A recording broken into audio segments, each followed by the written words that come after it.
Shalom Jemaat GSKI Betani Nginden, Manyar, Citraland, Sukomanunggal, dan seluruh cabang sekota di Surabaya dan sekitarnya.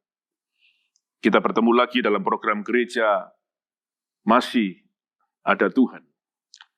Pada hari ini, saya ingin menyampaikan renungan firman Tuhan yang saya beri judul Mengalahkan Ketakutan.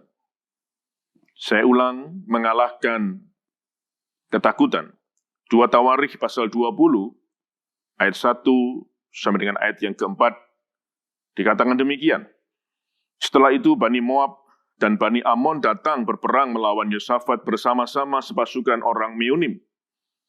Datanglah orang memberitahukan Yosafat, suatu laskar yang besar datang dari seberang Laut Asin dari Edom menyerang tuanku. Sekarang mereka di Hazeson Tamar, yakni En-Gedi. Yosafat menjadi takut, lalu mengambil keputusan untuk mencari Tuhan. Ia menyerukan kepada seluruh Yehuda supaya berpuasa, dan Yehuda berkumpul untuk meminta pertolongan daripada Tuhan. Mereka datang dari semua kota di Yehuda untuk mencari Tuhan. Pada suatu hari diceritakan di dalam kisah ini, Yosafat diberi laporan oleh pasukannya bahwa tidak lama lagi kerajaannya akan diserang oleh kerajaan yang lain.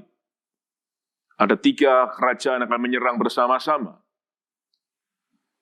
Sebetulnya, kalau kita lihat di atas kertas, sekalipun harus berperang, Yosafat pasti bisa memenangkan pertempuran itu. Mengapa? Karena diceritakan dalam 2 Tawarikh pasal yang ke-17, Yosafat mempunyai pasukan yang jumlahnya sangat besar.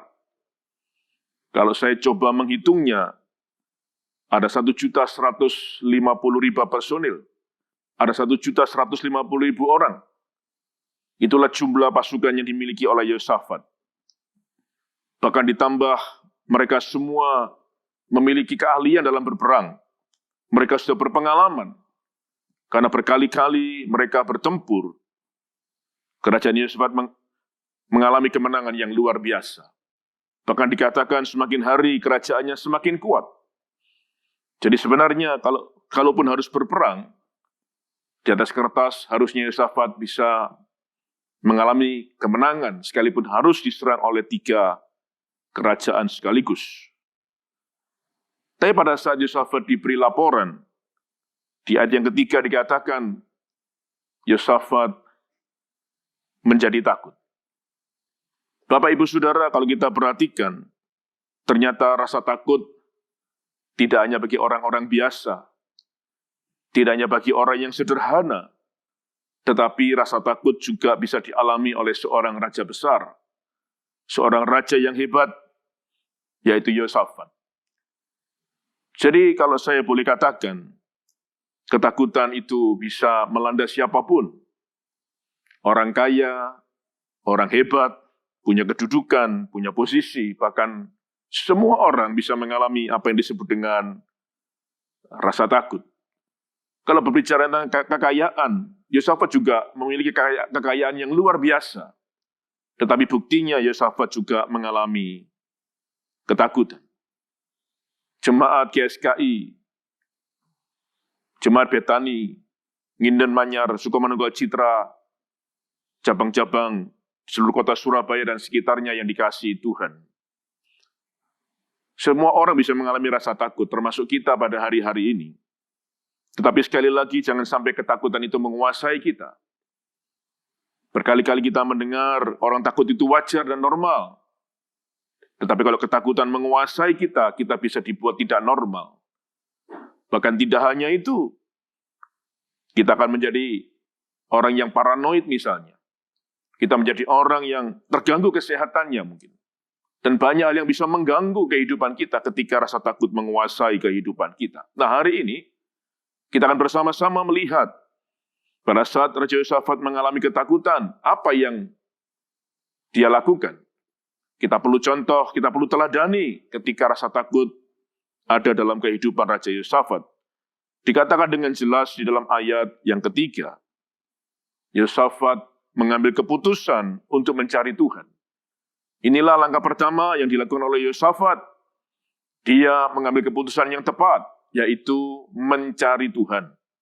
Mari hari-hari ini, kalau kita mengalami ketakutan, apapun ketakutan kita, termasuk ketakutan serangan virus corona, COVID-19, mari kita datang kepada Tuhan. Mari kita mencari Tuhan. Karena kita percaya Dialah sumber pertolongan dalam kehidupan kita. Kemudian yang kedua, Yosafat mengambil keputusan untuk berpuasa, menyerukan berpuasa kepada seluruh rakyatnya. Kita percaya pada waktu kita berpuasa, mengambil waktu untuk Tuhan, mencari wajah Tuhan, mencari hadiratnya, percayalah kuasanya bisa dinyatakan dalam kehidupan kita.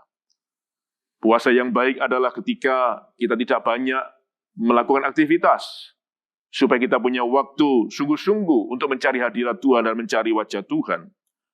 Kemudian dikatakan juga di dalam ayat yang keempat, ada kata berkumpul. Saya ambil kata berkumpul. Dikumpulkan dengan tujuan supaya yang takut jadi berani, yang berpikir negatif jadi berpikir positif. Saudara, hari-hari ini kita melihat ada banyak orang mengalami ketakutan. Itu sebabnya jangan sampai kemudian pikiran negatif, pikiran rasa takut ada dalam kehidupan kita. Memang harus waspada, harus berjaga-jaga, harus berhati-hati, benar. Tetapi jangan sampai kemudian kita memiliki rasa takut yang berkelebihan, yang akibatnya akan merugikan kita semua. Berkumpullah dengan orang-orang yang positif, yang masih semangat, yang masih bergairah, yang masih bersuka cita, supaya kita tertular jadi orang-orang yang demikian. Kemudian saya lihat ayat yang keempat, Yosafat kemudian mengambil langkah untuk berdoa. Datang kepada Tuhan. Sekali lagi karena dia percaya Tuhanlah sumber pertolongan dalam kehidupannya. Dan kemudian berikutnya ayat 21, mereka menyanyikan nyanyian syukur. Tetap belajar untuk bersuka cita, bahkan bersyukur apapun yang terjadi. Karena kita percaya bahwa Tuhan tidak pernah merencanakan yang buruk dalam kehidupan manusia. Tetap mengambil sisi positif. Tetap bersyukur. Percayalah bahwa semua pada akhirnya akan menjadi lebih baik atau indah pada waktunya. Dan akibatnya apa? Ketika Yosafat melakukan langkah-langkah demikian, dikatakan ayat-ayat selanjutnya, akhirnya Tuhan membela. Dan kemudian musuh saling berperang, bahkan saling membunuh. Mereka semua mati ketika Yosafat dengan pasukannya menuju ke medan pertempuran. Mereka mendapatkan seluruh musuhnya sudah mati. Dan di sana kita bisa melihat pembelaan Tuhan yang luar biasa. Dan ayat-ayat terakhir dikatakan, Tuhan membuat kemenangan dalam kehidupan Yosafat dan pasukannya. Mari Bapak Ibu Saudara yang dikasihi Tuhan, tetap berharap kepada Tuhan, tetap percaya kepada Tuhan, bahwa Dia sanggup menolong kita, dan percayalah, setiap kita akan mengalami kemenangan yang luar biasa. Tuhan memberkati. Amin.